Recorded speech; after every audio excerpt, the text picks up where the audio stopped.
क्या आप यकीन करेंगे कि साहिवाल यानी मंटगोमरी में एक ऐसा अजीब वाक़या पेश आ चुका है जिस पे शायद दुनिया अभी तक वाकिफ नहीं है। एक जमीन का बड़ा सा हिस्सा यकायक गायब हो चुका है। आइए आपको पूरी दास्तान सुनाते हैं।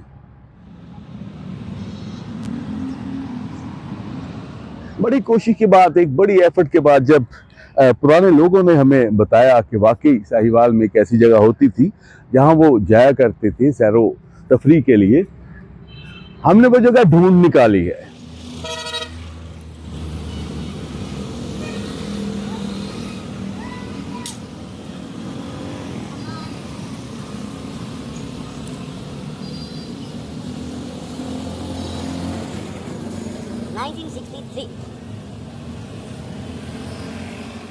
ये है वो फरहद का, ये है वो पार्क।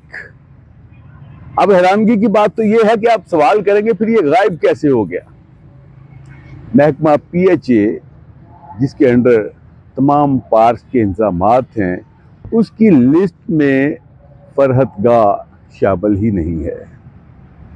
तो जनाब, ये आपको एक इशू पेश करना था। गो के पाकिस्तान में अब बड़ी बड़ी चीज़ें जो हैं वो यकदम गायब हो जाती हैं। सरकारी राजबाहें, सरकारी गुजरगाहें कॉलोनीज वाले खा जाते हैं, सब सेट हो जाता है। तो ये फरहदगाह अहले साहिवाल और तमाम यहाँ के ब्यूरोक्रेट्स को दावत दे रही है कि आएँ और इसकी बेहतरी के लिए कुछ काम करें।